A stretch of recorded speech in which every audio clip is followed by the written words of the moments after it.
What's up, guys? Welcome back to Blake's Movie Reviews. Today I'm with Nathan. Hello. And we're going to be talking about the Lego Batman movie. Definitely one of my favorite movies. Surprisingly good take on Batman. What did you think of it? I think Batman was changed for the better because normally this wouldn't work in a traditional comic book film, but because it was a kids' movie, it really handled very well. Yeah, I thought Will Arnett, known for BoJack Horseman, he did a really good job as Batman, bringing some comedy into it while also having the graveliness of Batman. Yeah, he definitely brought the traditional gravelly voice to Batman, but he really captured a new level of emotion that hasn't been on camera before while developing that quick, witty humor over time.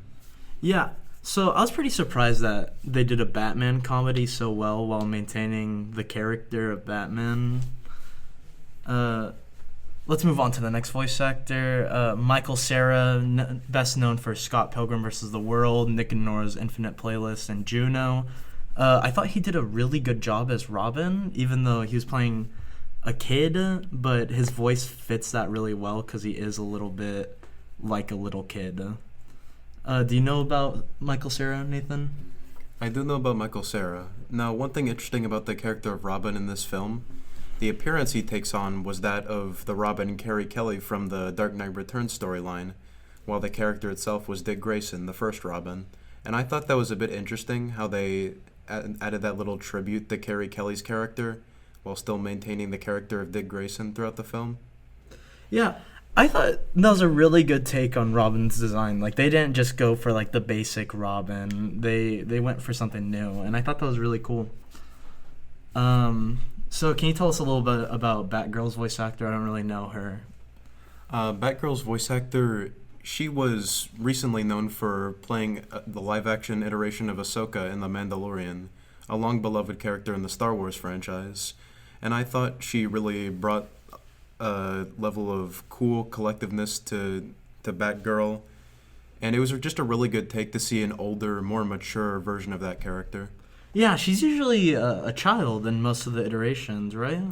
Yeah, they aged her up for this one to be a half love interest for Batman, while Batman gives a little bit of feeling for her, but she doesn't return said feelings.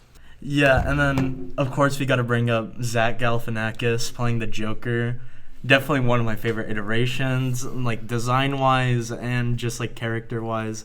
Batman and the Joker sort of have this budding bromance, but it's about them hating each other, but Batman shows no hatred towards the Joker, but that's what the Joker wants.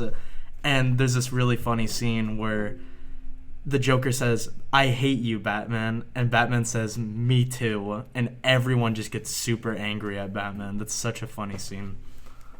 I love the twisted romance that they have going on because the Joker has always been like one of my favorite villains.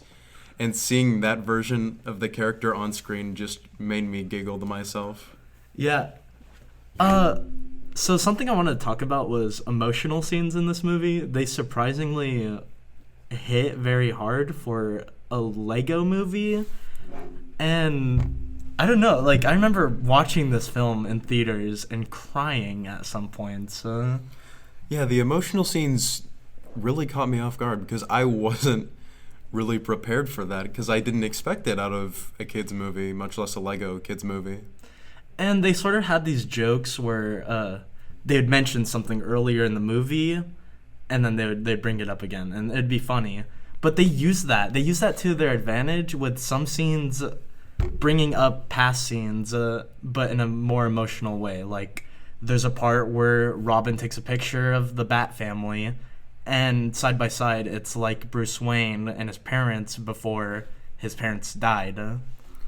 I felt like that really brought a whole new emotional impact to the character because in the comic book world, Batman doesn't really show his appreciation for the Bat family that often, and I felt like this gave a new grasp on what it really means for Bruce Wayne to have a family again. Yeah, I did like that a lot about the movie, that one of the central plot points is Batman is afraid to have a family because he's afraid of losing his family. And I thought that was a super interesting way to go about him being a jerk. It's not him really being a jerk, it's him afraid of letting people into his life because he's afraid of losing them. And I really like what they did about the storyline. In terms of story, they included aspects from different comic continuities that were conflicting with Superman comics, Batman comics, and other lines of continuities to make one big story that wrapped up like a perfect little bow and made sense towards the end. Yeah, it really felt like, despite having these different continuities, having like fourth wall breaking jokes, everything really fit together. None of these like fourth wall breaking jokes were like too crazy where like even children could understand what's going on. I really enjoyed that. And Batman actually has an arc throughout this movie, which is super interesting for a kids movie. Usually there's not like an arc where the character changes to become a better person, but that's a central like point in the later parts of the movie, and I really like that. I love how in the storyline, Batman doesn't change as a character, but he becomes more himself. He redeems himself in the aspect of becoming more a family man like he once was. Yeah, Batman, I think there's like subtle like hints to this, but Batman is more Batman than he is Bruce Wayne in this film. Like there's a part where he's going to a party and he forgets that he has his helmet on. But I feel like the big like part of this movie for me, one of the big parts was Bruce Wayne taking off the Batman mask, showing that he's not becoming a different person. He's embracing the person he is. He is becoming Bruce Wayne. And that's just honestly beautiful for a Lego movie. I agree, but one critique I have overall is one little tiny missing plot point. It's not huge, but because there's a news interview in the middle of the story where Superman is being interviewed, and he said that he had to banish his longtime rival, General Zod, to the Phantom Zone. And while later in the movie, Joker goes to the Phantom Zone and releases all the villains, we don't see General Zod at any point throughout the movie. Yeah, I feel like that was a missed opportunity. I mean, Superman could have shown up, but maybe that would have made some of those scenes more anticlimactic, like Superman just destroying like a bunch of people. But it could have been really interesting. Like General Zod could have shown up, and Batman could have pulled out the Superman Buster or whatever. I can't remember what it's called from Batman v Superman. Even though I don't really care for that design, that could have been something that they could have done. I felt like they had a lot of opportunities, and some missed, some perfectly seized, and I feel like they made the right choice. They iterated so many different references from older Batman continuities. Like they again and again they referenced the 1966 Adam West Batman, which I thought was really funny because I used to watch that as a kid, and it really made me smile when I watched it in theaters. Oh yeah, we gotta talk about one of the best scenes in the film. All of Batman's like D-grade villains showing up, like Egghead, Polka Dot Man, Condiment King. Like you may know about Polka Dot Man because of the new Suicide Squad movie, but this was before that. Like they were using a pretty much unknown character. Like no one knew about this guy. And I think it's so funny seeing like all of these like terrible villain ideas put into this movie. Like they got super creative with it. I feel like nobody noticed the hidden sub-theme that they used with all the villains.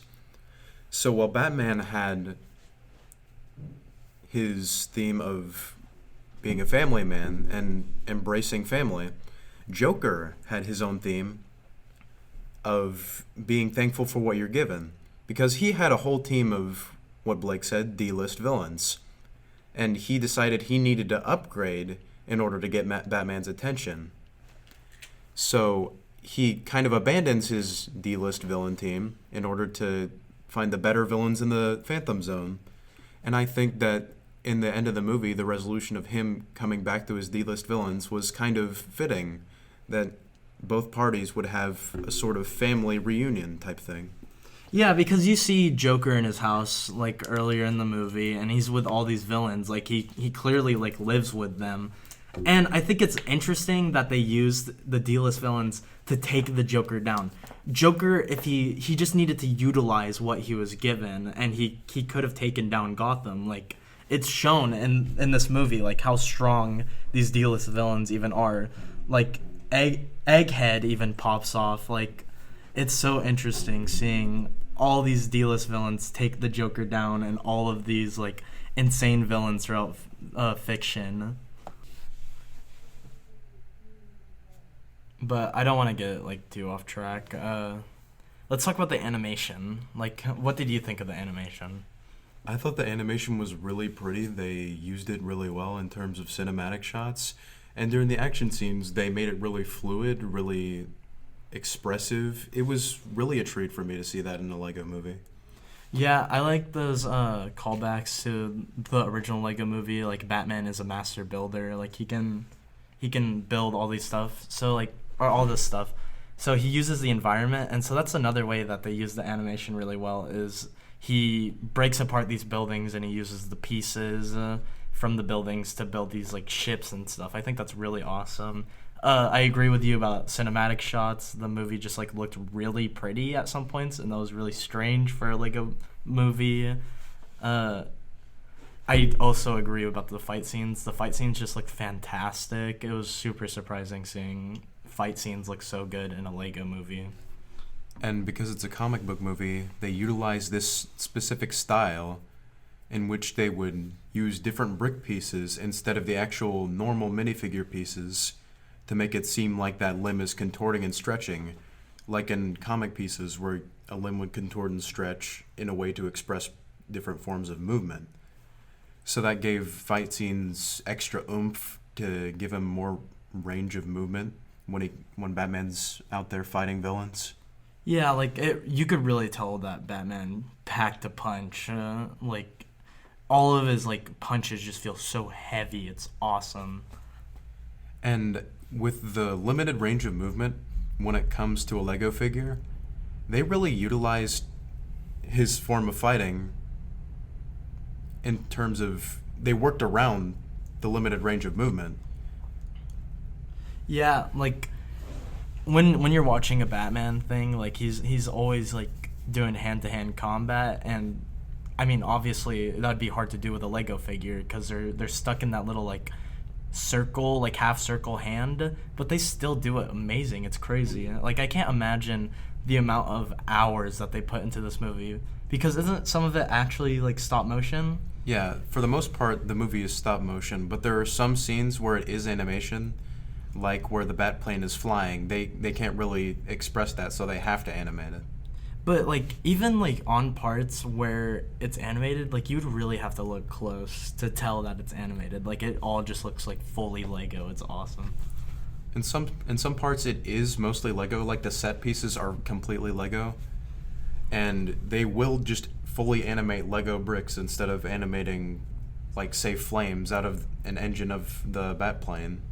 Yeah, like, the way that they get around, like, stuff in Lego media is so cool to me. Like, Spider-Man, like, how's he gonna grab a string? Well, you put a little piece on, like, every part of the string that he puts his hand onto, and so it makes it look different. It makes it look interesting. I love stuff like that, like how they get around Lego, like how they do stuff with the character while maintaining the Lego. And in terms of fighting, Batman would utilize punches, kicks, and more flips because they have to utilize that limited range of motion. They worked around it in such a way that made it so it just seems like that's how Batman fought all along. And I just thought that was a really cool way to work around such a huge speed bump. Also, I kind of like that this movie isn't, like, an origin of Batman. Like, it just, like, it's smack, like, right in the middle of just a Batman story. Like, he's been Batman. Like, there's a part with Robin, and he's like, oh, that's the Batmobile. Like, I can hear it coming. So that implies that he's been to the orphanage, like, multiple times. Like, it's cool that it's not, like, new to this world, but it's new to us. I always love it when I have the opportunity to see a new veteran Batman, because time and time again we've seen the death of Bruce Wayne's parents on film, we've seen the pearls fall down the gutter from Bruce's mom. It's not new to us, but this is a fresh new story, a brand new start of a veteran Batman, and I felt that was a really good take. Yeah, I agree. Like, his parents' death hits really hard, even though in the timeline of the movie, we are far away from his parents' death. But him just looking at that picture of his parents and him, and he's contemplating, like, everything. He's, like, thinking, and he just looks so happy in that picture. It's hard to look at. Like, yeah, we don't see his parents die, but it still has that massive emotional impact because they managed to make that character's face so expressive in the film. It was just an absolute treat to see a minifigure achieve emotional levels that Batman did. yeah, and another part of that is, like, that's a central plot, or, like, plot point in the film is he's worried about his family, like I brought up earlier. And so that just makes his parents' death even harder because that's something that Batman is constantly thinking about. Like, that's shown a lot in this film, which I feel like it is shown in some media that he's constantly thinking about it, but in most of it, it's like it's a rare, like a blue moon that he thinks about his dead parents.